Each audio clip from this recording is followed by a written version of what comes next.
Welcome to the Jack Kornfield Heart Wisdom Hour. We are delighted to share with you Jack's innate common sense wisdom and his clear, open heart. If you are interested in supporting Jack's podcast, go to BeHereNowNetwork.com/Jack. The autumn evening is fresh and cool, says poet Ryokan. Staff in hand, I walk through the gate. Wisteria and ivy grow together along the winding mountain path. Deer rest quietly among fallen maple leaves. The old pines are full of poems.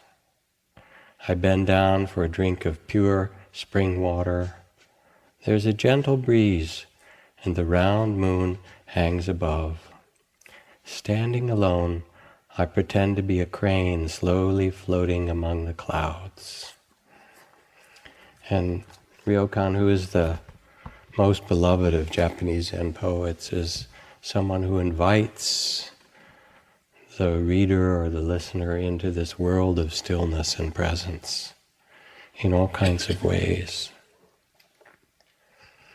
But as you get quiet and things in a way become more open and still, they also become more mysterious.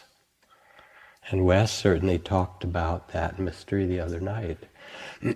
Who are we born on this planet with all these, 1 million forms of beetles and, 4.3 billion years of life evolution culminating in you for the not culminating, taking a temporary hiatus in you as it continues to evolve. What is our place in this?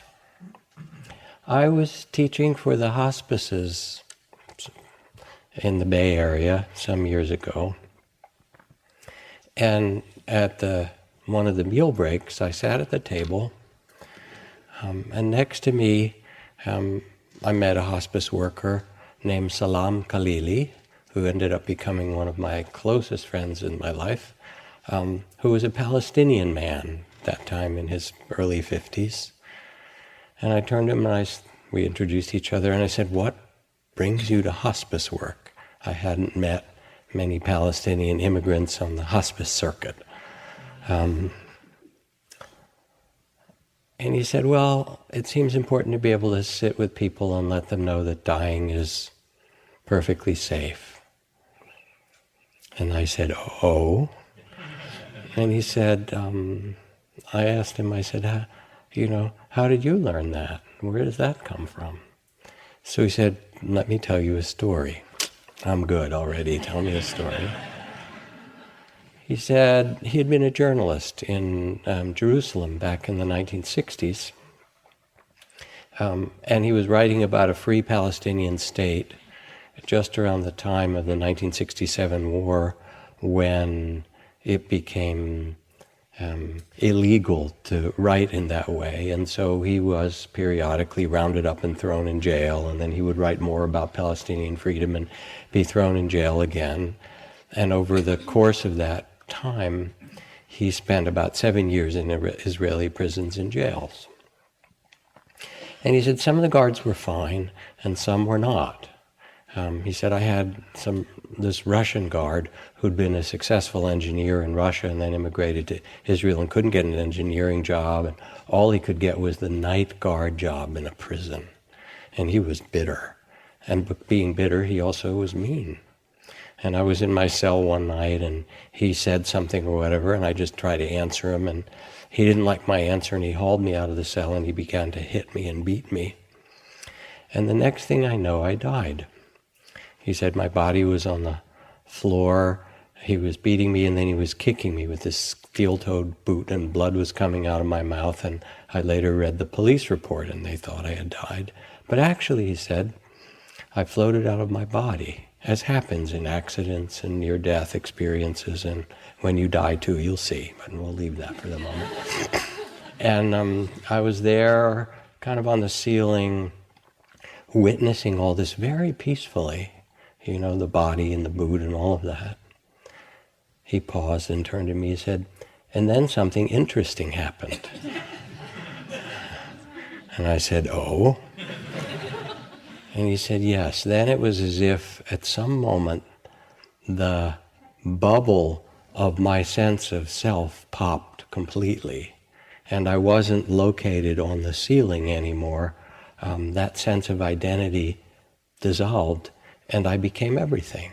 He said, and I was the green paint flecking on the walls of the prison cell, and I was the bars that you could see there, and I was the goat you could hear bleating outside on the hillside, and I was the body there in the bottom of the room, but I was also the boot kicking it, and I was everything.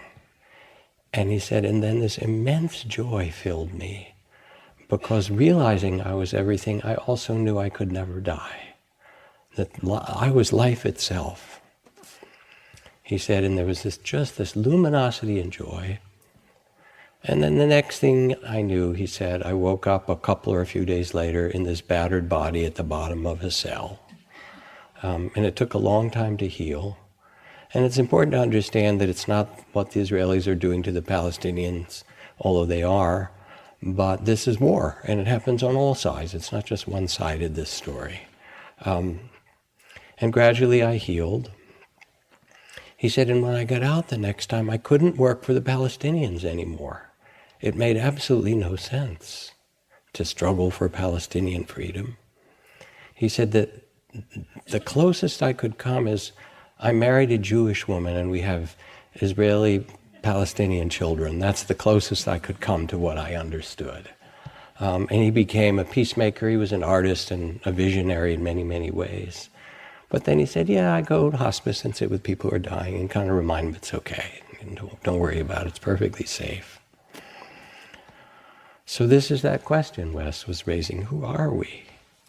I practiced in India with a sage named Sri Nisargadatta in Bombay over a number of years. And Nisargadatta was one of the freest spirits of beings that I ever met. And I remember I was staying in this kind of pretty funky hotel down near the Taj. There were these nice hotels, and then there were the ones that were just barely, I didn't have much money, you know.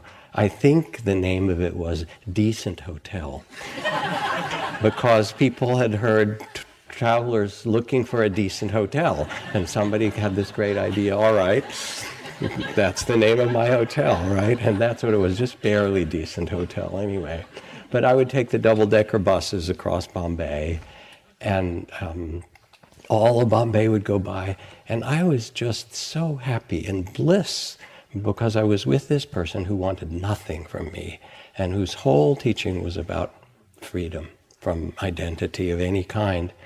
And he said, look, I hold up this hand and I touch this one, and this is me, and I feel, oh, this fingernail needs trimming, it's a little sharp, and oh gosh, the skin is kind of dry there. This is the object and this is me experiencing it.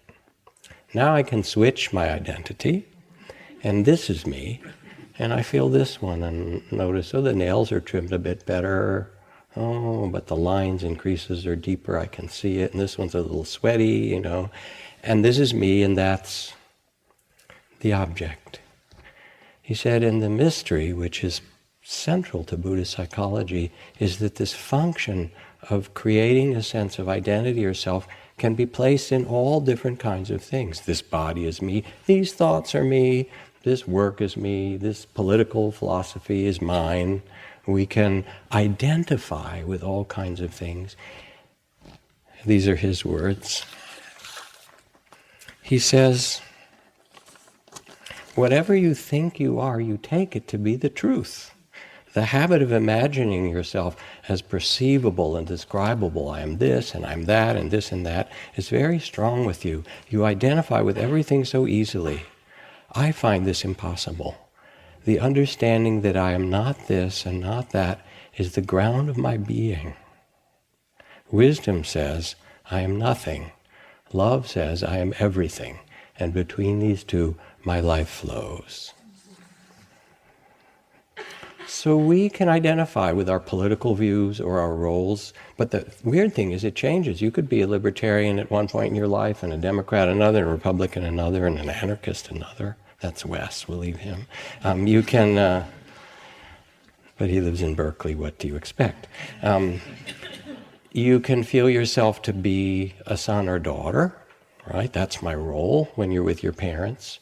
Then if you have children, you walk out the door, you walk in a different room, and you're not a son or daughter anymore. You're the mother, or you're the father, and you're in a completely different identity, Or you're the student sometime, and you're the teacher the other, but there you are, the professor, going to take your driver's exam, and now you're taking the exam, and you're the student. And we change roles all the time. Or you identify with your personality, and you think that's who you are. I hope not. And the whole of spiritual life invites a shift of identity. And the way it happens in the retreat, and the way we're practicing together, is first you stabilize attention.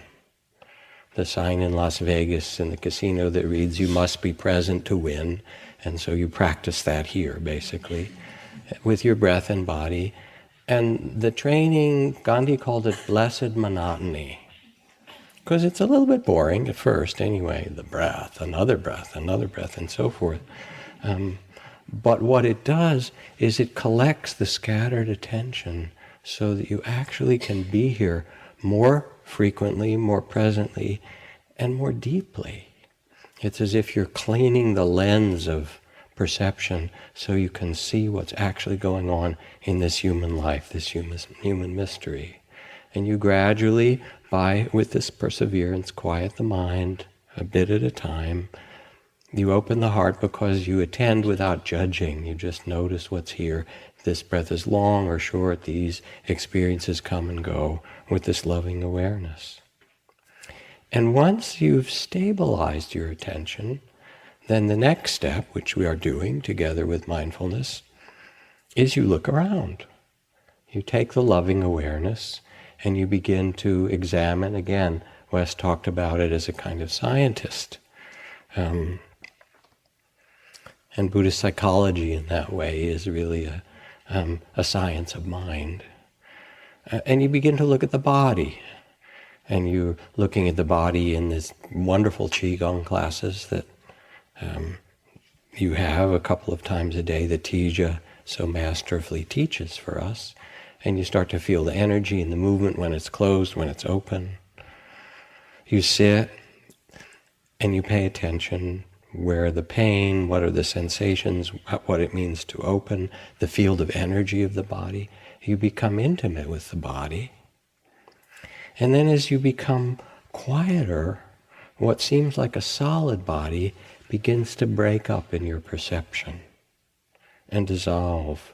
And the more that you pay attention, Trudy talked about it, you notice what you call a pain, and then more deeply, it's throbbing and twisting and fire and pinpricks and needle. And not only that, the more closely you pay attention, it's always changing. And any place you put your attention in the body starts to become a field of anicca, of change. And then the body starts to become more like a waterfall of sense and bodily experience. And the more closely you attend, it becomes pixelated. Those little pixels on a screen. It turns out perception is made of tiny little moments, tiny, tiny moments of experience. And they start to show themselves in the body. And then another interesting thing happens. It starts to shift, if you bring in loving awareness and compassion, from being your pain. First it's your pain, and then it's, the energies of pulsing, fire, throbbing, twisting. But then as you breathe and pay attention, it becomes the body's pain. It's not really yours to identify with. And if you do compassion practice, as we do sometimes, you start to realize that it's not even the body's pain, it's the pain of incarnation that's shared by everyone. It's simply the pain. It's not yours. You didn't do something wrong. It's part of the pain of having a body.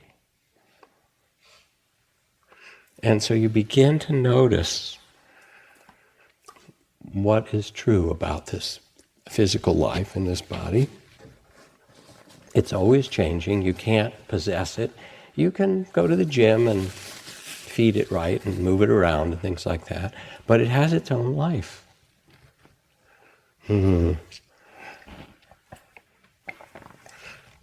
Let's see. Here's the story. And as you pay attention to it in this way,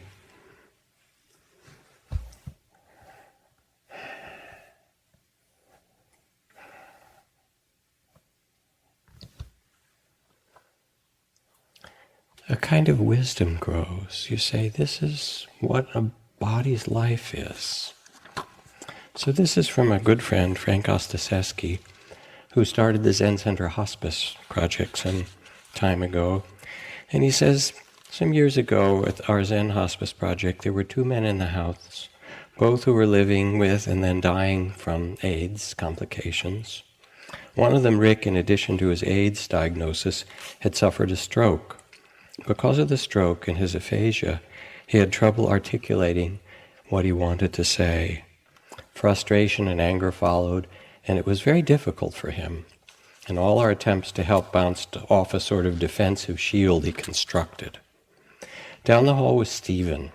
When you went into Stephen's room, you felt like you were going into a sanctuary. He was almost transparent. He was also very close to dying. I went to Rick one afternoon and I said, it looks like Stephen might be dying soon, and if you want to say goodbye to him, now might be the time. I helped him down the hall. He was paralyzed on one side, and I eased him into Stephen's room, and he sat down on the bed next to Stephen. I didn't say anything. I just backed out of the room and stayed in the doorway so I could watch. It was so beautiful. I don't think they said a word for about 20 minutes. They accompanied each other, not trying to make anything happen, not trying to resolve anything. And after a while, Rick just nodded. And Stephen said, yeah, that was great. And Rick got up, and I helped him back to his room. And Stephen died later that afternoon. Rick was looking at his destiny. He knew he too would be dying soon. And Stephen just mirrored back to him the capacity that lives in each of us for compassion and understanding. He could sense where Rick was. He didn't need to say anything. And Rick's heart and soul just opened to Stephen. Stephen had simply rested in his being because he wasn't afraid to embrace the suffering. He was willing to sense suffering and be with Rick in that way. And so we start to become wise. This is the body, and we care for it and tend it, and it has its life. And it's not exactly who you are. And the more closely you pay attention, the more you'll see how what seems solid in the body is always changing. Now the same thing begins to happen when you pay attention, as you have, become mindful of thoughts and feelings. And there comes a kind of shift of identity from what seems to be you. We'll put it this way. This is from the Time magazine neuroscience issue, the pull quote.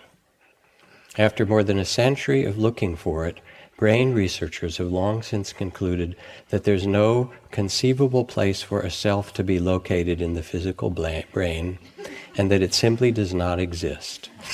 This is Time magazine, not the Buddha speaking, right? So you start to look more deeply as you see the body start to dissolve and become a field of life rather than something rigid. You start to look at thoughts and feelings. And at first you can see your identity, your hopes, your fears, your history, your hurts, your traumas, your defenses, and those kind of layers. And you pay attention to them with a kind of attention. And as you do, you begin to see that the layers in the experience, they're not exactly who you are. They're history, they're stories, they're feelings. So this from a book called Tattoos on the Heart, a wonderful book about Homeboy Industries in Los Angeles, and Father Greg Boyle, who works with these young kids. And he said, this kid comes into Homeboys, and he's all swagger. You know, his head bobs side to side, and he's kind of strutting himself through, and we shake hands, and he's a gangbanger for sure, and he scowls at me, it's etched on his face. I don't know why he comes in, but I say, "What's your name?" "Sniper," and he sneers. Okay, look, I'd been down this block before. I say to him, "I have a feeling you didn't pop out of your mom and she took one look at your ass and said, 'Sniper, so come on, dog, what's your name?'" "Gonzales," he relents a little. "Okay now, son, I know that the staff, and they let you in here, called you by that last name, but I'm not down with that. Tell me, mijo, what's your mom call you?" "Cabron." There's even the slightest flicker of innocence in his answer. "Oh no, Duda. Son, I'm looking for birth certificate here." The kid softens, I can tell it's happening, but there's embarrassment and a newfound vulnerability. "Napoleon," he managed to squeak out, pronouncing it in Spanish. "Wow," I say, "that's a fine, noble, historic name. But I'm almost positive that when your Jafita calls you, she doesn't use the whole 9 yardas. Come on, mijito, do you have an apado? What's your mom call you?" Then I watch him go to some far distant place, a location he's not visited in some time, his voice, body, language, the whole being taking on a new shape before my eyes. Sometimes, his voice so quiet I lean in, sometimes when my mom's not mad at me, she calls me Napito. And I watch this kid move, transform from Sniper to Gonzales to Cabron to Napoleon to Napito. We all just want to be called by the name our mom uses when she's not pissed off at us. But you start to see this, and if you see it with loving awareness, there comes a kind of deep acceptance. Jules Feiffer, the cartoon I like, he shows a man sitting there a little bit disconsolately, reflecting. And in the first panel it says, "I inherited my father's way of dressing and sense of style." The second panel, "I inherited my father's philosophy and perspective on life." Third panel, "I inherited my father's curiosity and way of responding to things and acting in the world." Fourth panel, "And I inherited my mother's contempt for my father." And there it is. There's your history, right? But here's the really important thing. Ram Dass, when he was teaching early on in his American teaching career, came back from India, long beard and beads, when he was really very much like the Hindu guru Baba Ram Dass. And he was up there and somebody raised their hand and said, "Ram Dass, aren't you Jewish?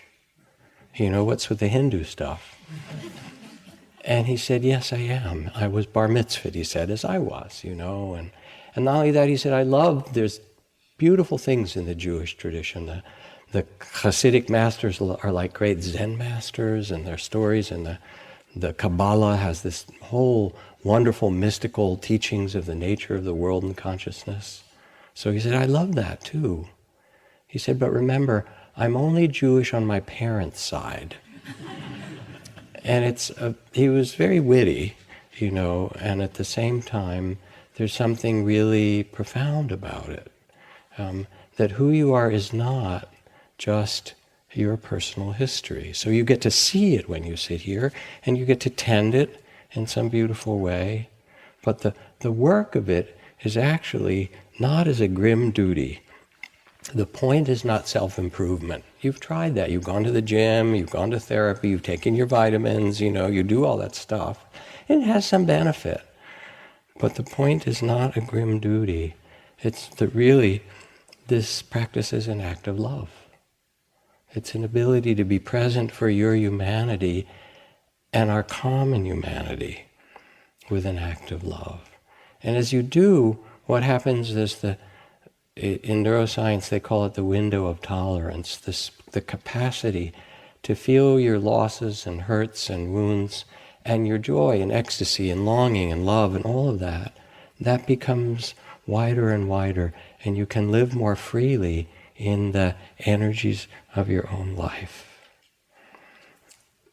And it's a beautiful thing. These emotions come and you name them sad, or frightened, or whatever. And the movement is to give them space and say, all right, show me your dance. Fear, well, it's really scary. See how big it is. Fear. Terror. Oh my gosh, terror. How big are you? Oh, I feel like I'm going to die. Dying. Okay, I wonder what they're going to have for lunch, because the mind has no pride, right? Okay, dying again, and you start to see the kind of emptiness of this, because the stories are only stories. And then you begin to shift from the content of your experience, these sensations, these feelings, these thoughts. Mindfulness shifts to the process. And you start to see that the body is just a field of hot and cold, pleasure, pain, sensations that are always arising and passing. You begin to notice the impermanence of it all, unbidden, selfless in a way, happening on its own. And you begin to see the stories. All the stories you tell, and then when you shift from the content of the story to the process, as Spring was talking about with the boats, you begin to notice first that all stories are one-sided. Generally you side with yourself, by the way, if you hadn't noticed. But they're not exactly true. And then you begin to realize, oh, this is just stories. This is the river of stories, and the river of feelings, and the river of sensations. And what we are is this river of experience. And so you remember when you were in high school and you read Siddhartha by Hermann Hesse, and the denouement at the end, he comes and he sits by the river and sees all the different things passing in the river and doesn't bind himself to anyone, becomes this sage. So these words from the Buddha, which no doubt Hermann Hesse had read before his writing, he says, "Suppose a man or a woman who was not blind beheld the many bubbles on the Ganges as they floated along, and watched them carefully and examined them. And after doing so, they would appear to them as empty, unreal, and unsubstantial. In exactly the same way does the meditator behold the bodily phenomena, physical sensations of all kinds, the river of feelings that come one after another. You've noticed, haven't you? The river of perceptions and views, the river of thoughts, and the states of consciousness themselves. And as they arise, and he or she watches them and examines them carefully, after examining them, they appear as they are, insubstantial, empty, void, and without a self. Thoughts appear and vanish without a trace. Feelings come and then they disappear. Sounds come and go. And it all comes trooping out of the void, to use Rumi's line, and appearing for a moment and disappearing, and then something else comes on stage. And we begin to shift then from caring as much about the content. You need to honor the content and feel it and be respectful of it, and, necessary healing some. But then at some point you begin to realize that it's not just the content, but the process of life is a river. It's a flow, all dissolving. And as it says in the Heart Sutra, form is not different than emptiness. Wherever you look is insubstantial and not solid. At first this is a little bit terrifying for some people. Oh my gosh, nothing is solid. But then you get to where my teacher Ajahn Chah talked about as wisdom. He said, oh yes, he called it the wisdom of insecurity, the wisdom of uncertainty. He said, you see all this in like Spring's Lama that she talked about. His instruction was, so now what to do? You relax. You just let it be, because it's always been this way. You don't have to fix it. And you become more the space that allows this ever-changing, dissolving, arising, passing, hello, goodbye, appearances to come and go. And this is the birth of a deeper kind of wisdom.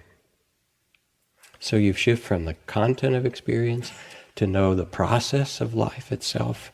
And then there comes another shift. You shift from the focus on the process of things being born and disappearing out of emptiness to the witnessing itself.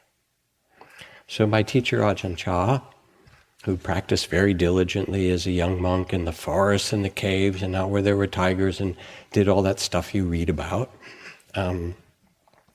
after about 8 or 10 years of arduous practice, he sought out the most famous forest meditation master of the era, a different Ajahn named Ajahn Mun, and went and paid his respects and said, "May I tell you about my practice? May I get some guidance?" Said, "Come in the morning," so he did. And he said, "I've sat through fear and confusion and then opened to great states of luminous mind and visions and deep samadhi and insights." And he sort of laid out all the things that he'd learned,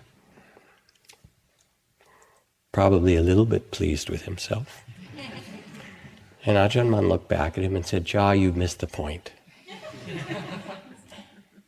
He said, "Those are just experiences.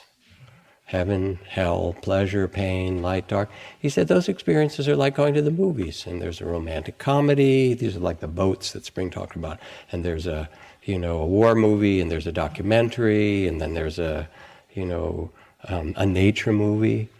Those are all just appearances of sense experiences and thoughts and states, large and small, light and dark. But the only question that matters is, to whom are they happening?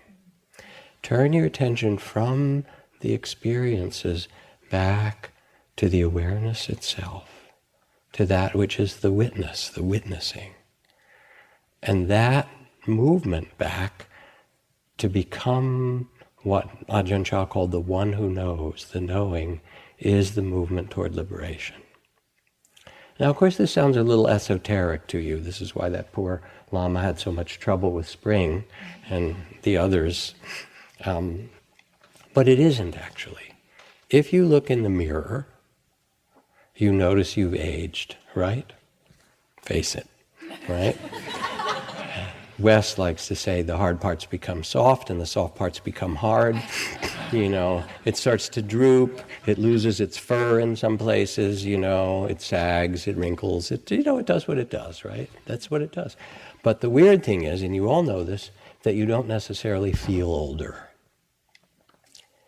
And that's because it's only the body that has aged, not you. And the body is made of food stuff, made of the earth. Today it's made of lentils and, pomegranate seeds and eggplant, stuff like that. Weird, isn't it? But there it is, okay. And it's little and it gets bigger and it ages and it goes through its cycle and so forth. But the consciousness that looks in the mirror and says, getting a little older there, aren't you? Losing the fur, wrinkling, whatever it's doing, sagging.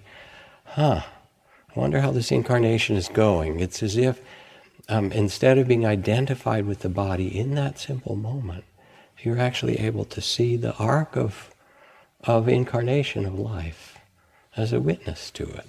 A bit like salam, and you don't even have to be beaten, or to near death or something like that. You just look in the mirror. And what it does is it invites you to make space, to rest in the space of loving awareness. You are the loving awareness that is the witnessing of what arises. You shift your attention from the content to the process, and from the process to actually become identified with or realize that who you are is the awareness itself. And if you want to do a little 10, 15 second experiment, don't change your posture, but try for the next 10 seconds to not be aware. Do anything you need to. Hold your eyes, ears. I'm not going to be aware. Try it. 15 seconds. Go for it.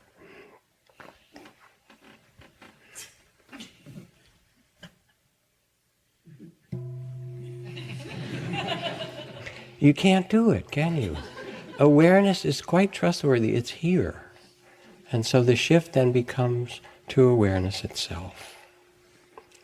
Then the question is, all right, if the identity shifts from the content to process to awareness itself, how do I function in this world? And I remember seeing this wonderful video that Tisha will know well of Oshiba Sensei, the founder of Aikido, who'd studied all these other martial arts in Japan and then founded Aikido, I guess in the 1940s or something like that. And he was like the Lama that Spring mentioned. He was tiny. He was like 4'9" with a little beard. He looked like one of those classic sages you see in a scroll painting. And in this particular video, or it was a movie actually, because we slowed down the frames to try and understand it, he invited a dozen of the top killer martial artists from Japan, the 10th Dan black belt in Taekwondo and karate and whatever, to come and take him on, basically. You know, come on, bring it. And so he's standing in the center, and there are these big guys who all tower over him, you know, buff and clearly got a lot of power. And then there's a moment where he says, okay. And the next thing you see, and we slow it down and watch frame by frame, he smiles and he sort of turns in a circle, and they all fall down. It's just astonishing. And we slow it down. What does he do? And it's sort of like Star Wars or something like that, the Force. And he's just there smiling and letting their energy just pass through him, and they all fall down. It's delicious to see. All right, a story for you. Another kind of way of understanding the functioning of this. One meditation practitioner, Maria, works as a nurse in the emergency room of the local hospital. She describes how she's learned to use the art of resting in awareness. Sometimes it's not too busy and I can work on automatic, check on a patient, or do the paperwork while my mind drifts off to think about a million other things. Then we might get a whole crowd of incoming patients, accidents, heart attacks, asthma, emergencies. I do my part, but I'm also tuned into the whole of what's going on. I've learned to open the awareness. It's as if my mind gets spacious and still, present, sensitive to what is needed, and yet kind of detached at the same time. I guess it's like the flow state that athletes talk about. I'm just in the middle doing all the right things, yet some part of me is just watching it all silent. It happens more these days, not just at work, and when I do my meditation practice, it gets stronger. I had a big fight with my son, and in the middle of it, I could feel my body tightening up and how right I thought my view was. Just feeling that, I relaxed and shifted to the space of awareness, and things opened up. I was saying no, but I could also feel all the love underneath, and how these were just our roles, and we had to play them well, and behind it, it was all spacious. It was all okay. So the question, how do I function? It turns out that not only is form is not different than emptiness, as it says in the Heart Sutra, but it also says that form is form and emptiness is emptiness. And as you become more spacious, you also become more tender. You become more respectful of life. And I remember some years ago when there were cosmonauts in the space station, these Russian cosmonauts, and they brought a fish tank with a few fish to see how they'd do in zero gravity. And after a week or two, the fish got really sick and started to look like they were going to die. And they were so upset, and they called down to the earth, what can we do to save these goldfish? You know, now if you were on Earth, they would go fishing, right? But when you're far from Earth, any little bit of life is so precious. And then the story went on, whether it was them or another group of cosmonauts. There was some malfunction there, and it wasn't clear how they would get back, and they sent up another pod to bring them back down. And they finally got back to Earth, but it was quite dangerous and dicey. And they opened the hatch in Kazakhstan, where they landed. And they got out, and they bowed down, and they kissed the ground. It was so beautiful to come back home to this planet, to this Earth. Because this is the only place in the whole wide, vast galaxies where you can eat baked Alaska. It's the only place where you can fall in love or watch the whales breach or see the lizards out there do their push-ups like they do sometimes, right? Or the face of children. And so what happens as you become more spacious is not that you become distant from life, but you have the space, as Nisargadatta said, wisdom says I am nothing, love says I am everything. And you feel more deeply connected with all of it. A poem again from Marie Howe.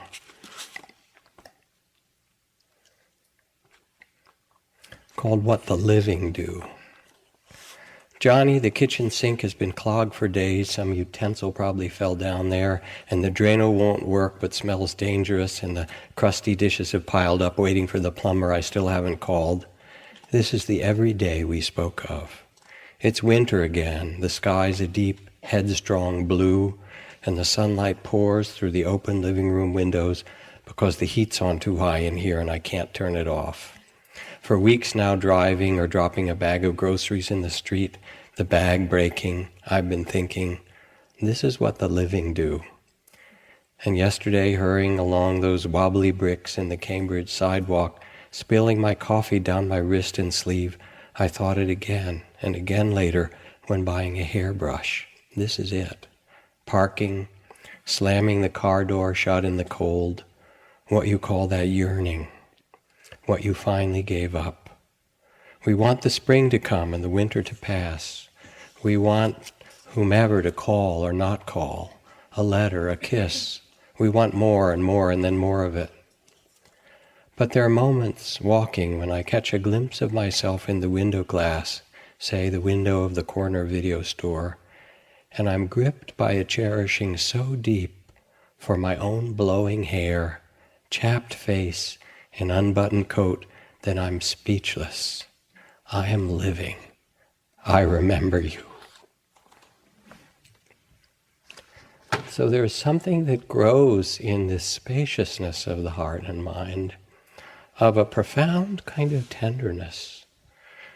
As the Native Americans would say, Mitakuyasan, all are my relatives. This is my life.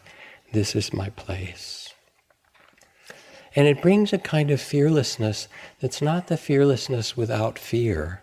But when Trudy and I were in Burma leading a trip last year to bring a whole group of people from the foundation that I work for to the clinics and schools and programs for children and women and health things in the far reaches of Burma, beautiful, amazing things. We met a nun up near the China border, and she had a big nunnery, but she ordained as a nun relatively young, in her 20s.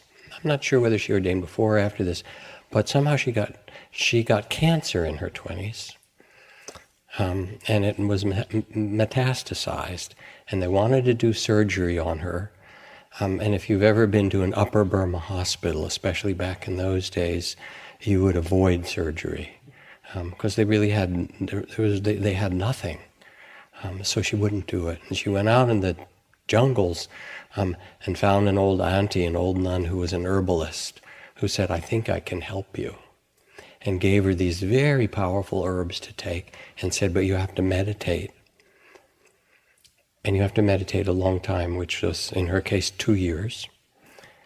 And she talked to us. She said, I sat up all night, night after night after night, and the cancer in my body was like fire. It was burning. And I sat and I burned and I burned, and it moved from one part of my body to another. And I sat and I sat and I sat with it.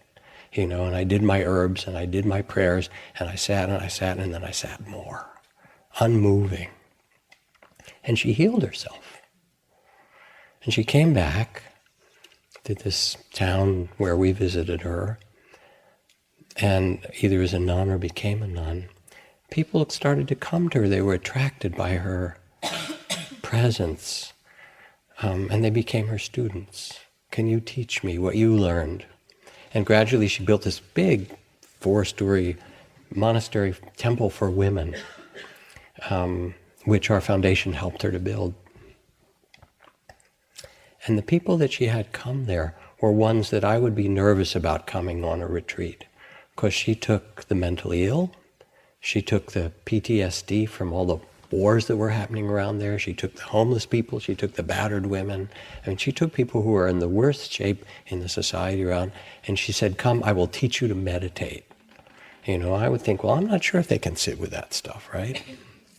But we went in a room together, and there was this big hall filled with these women, and they were all sitting looking like you, very quietly and steady, and she was giving some teachings, and then she came out. And what it was is, in a way, kind of simple. They came in, and they had the tragedies and the mental illness and the problems and so forth, and she could look at them and say, yeah, I've suffered like you, and I just sat there, and it changed, and you can do it. And there was something about her, it was like her spirit was stronger than their illness. Her spirit was stronger than their disturbance. And it was like titanium or something like that. It was really kind of unshakable. And so she got all these people, and they did it. It was like she conferred on them some power that she had learned in herself. And when we were walking down the stairs to go out, an old woman with not very many teeth left, who didn't speak a lot of English, came up to us and grabbed Trudy by the arm and looked at her, and then touched her heart and said, peace of mind, peace of mind. Like, this is what she had found in this place, and she wanted Trudy to know this. And you could have wept to see it. So the capacity that you're learning here is both tenderness and love, and also a kind of courage to be with things not as perfection. The point isn't, even fearlessness isn't without fear. 5, 6 years ago, whenever it was, I went through a really difficult time. I passed out in front of a retreat like this on the East Coast. Trudy was there, Wes was there. And I woke up after about a minute or a minute and a half with all these doctors peering down at me, and got all the scans and all that kind of stuff. And then started to get dizzy again and got all these tremors and things. And I got misdiagnosed with something kind of like ALS. And because it was happening, the tremors are getting worse. And so the diagnosis I got was that this is happening quickly, and in the next number of months, your body's going to deteriorate, in this way. And it looks like that will be accompanied with dementia. Now, I thought I was chill with death, okay? Meditating, dying, sitting in the charnel grounds in the monastery, picturing my own death. But my picture didn't include dementia, and it didn't include my body. I mean, this was a little, and I got really scared. It turned out it was a misdiagnosis, happily. But for a while, I was surprised at how anxious I got. And I remember going to talk to Ramdas about it in Hawaii at one point, saying, I thought my practice I'll die like the Zen master or whatever. And he just laughed. He said, oh yeah, I flunked the course a couple times before, The idea is not to perfect yourself. You've tried that for too long, right? The idea is to perfect your love. It's to perfect your kindness. Because you have a personality, it's what you got, you have a body, and it does what it does. And so fearlessness starts to come of a different kind. The great Zen teacher, Sengstan, says to be enlightened or awakened is to be without anxiety about non-perfection. It's an amazing line. To be enlightened is to not be anxious about imperfection. You're not perfect, it's not perfect, and it never will be according to the way you think the universe should be. It's actually the way that it is. And there grows instead a kind of honesty in practice. My good friend Ajahn Sumedho likes to use the phrase, it's like this. You're sitting there and you start to get very sad, and instead of just noting sadness, he would say, oh, sadness is like this. And I hate this sadness. I've been crying for so long, I wish it would go away. Oh, hating is like this, But now I'm doing better, gratitude is like this. And you start to simply see, truthfully, this is the way things are. And with that truthfulness, the ability just to name what's so and say, whatever your experience is like this, that space begins to open up. And it gives you the ability to move through it and respond as Marie did in the emergency room in that story that I read. Ruth Dennison, who died, one of our colleagues and founding teachers of these centers, and she took care of her husband. This was a decade or more ago, when he was dying, and he had Alzheimer's, and he took a great deal of care. And so she would be driving between their home in LA, where she would take care of Henry, and then back to her center out in Joshua Tree. It was about a 3-hour drive or 4-hour drive, back and forth. And she was doing it for months on end, and she got really exhausted.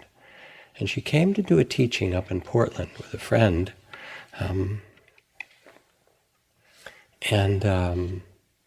There she was, icon of, wisdom. And she sat in front of the room, completely exhausted, and she started to do her teaching. And she told the story about Henry and his Alzheimer's and how she's trying to tend him, and that's become her Dharma practice and so forth. And she went on to something else. And then she said, "Did I tell you about Henry?" And she started to tell the story all over again and told it all. And people were like, uh-oh. And then there was a pause for a while, and she talked about something else. She said, "And now I need to tell you about Henry." And the third time she started to tell it, people's hearts sank, and some of them just got up and started to leave, like, okay, the woman's batty and lost it. And they got to the door, and she said, wait a second, she said. "Don't go yet," she said, "because you have a chance to see something really unusual tonight. You have a chance to see a senior Dharma teacher fail. Come sit back down." So she knew enough that it turned out it was temporary. It was just loss of sleep and other things like that, and that all passed in not much time. But there's a way in which it wasn't about perfection for her. She was so honest about, this is the way human incarnation works. This is our life, and this too you can see with love. Thich Nhat Hanh wrote this beautiful book about love and the Dharma. And he writes these, because he's a great poet, he writes these kind of poetic things. And this was going to be about the Brahma Viharas, about love and compassion and joy and equanimity and those qualities. And I thought, oh great, a book on love from Thich Nhat Hanh, I'll get some good stories or whatever. But I also thought, I kind of know these teachings. I've been reading everybody else's books about them. So I picked it up. And the first chapter is, loving kindness and how it operates, and reading along, la, la, la. And then I get to the second chapter, and it begins, "She was 20 years old when I first saw her walk down the stairs of the temple in Chu Lai, Vietnam, and fell in love." And I thought, oh, now I really want to read this. And what had happened, actually, is that Thich Nhat Hanh decided to give these teachings on love and on the Brahma Viharas. And so he started in that la-di-da way. Here's the 4 Brahma Viharas, love and compassion and so forth, the divine abodes and so forth. And everybody was listening politely and half snoozing, we've heard these and it's good and so forth. And then the second lecture, he began with that line. "She was 20 years old when I first saw her." And in Vietnam they wear the ao dais, these amazing kind of long silk dresses that look like they're angelic, really. They're really quite amazing garments. And Thich Nhat Hanh, then in this book, in every other chapter, talks about what it was like to be a monk and fall in love with this young girl, when he was pretty young himself. And of course you want to turn the pages and see what happened and so forth.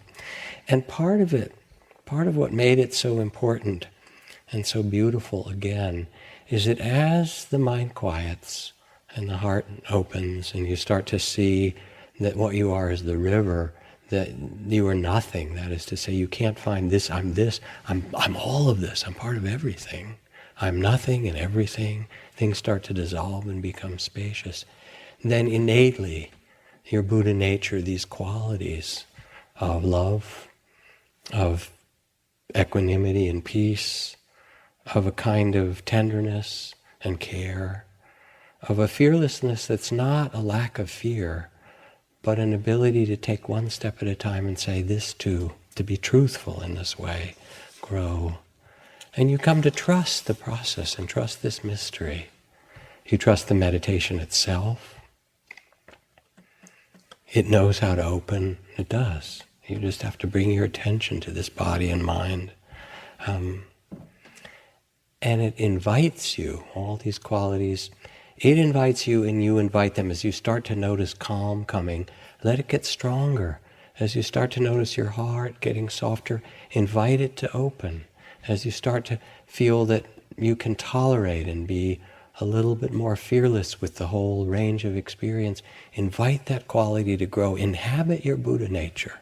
It's a gift for you.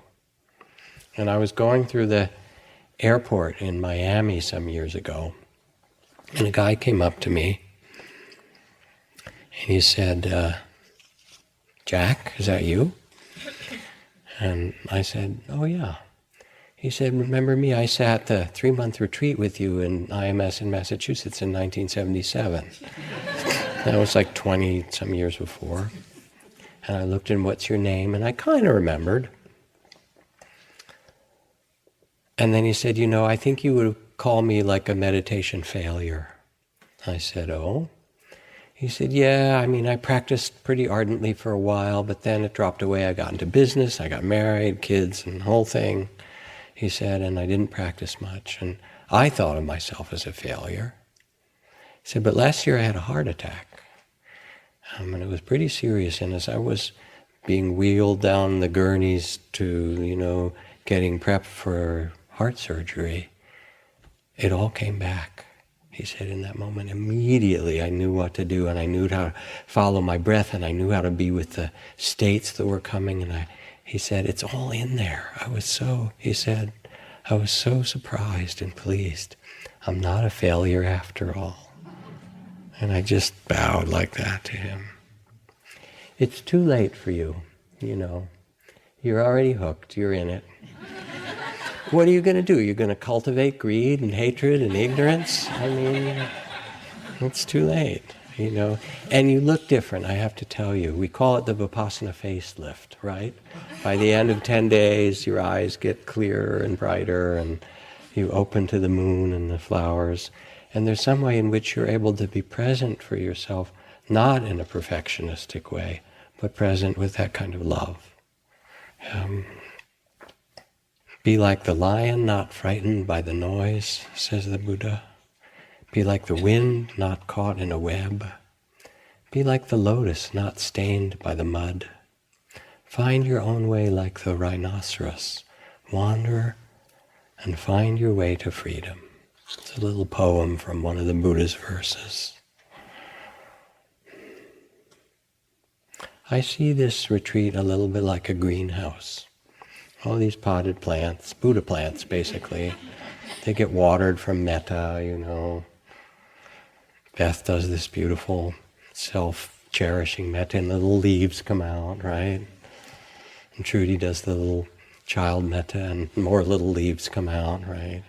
And then you sit there hour after hour, and you learn to be patient and steady, and more leaves come out, and you start to become the Buddha that you are and shine in that way. So stay with it. It's a beautiful process.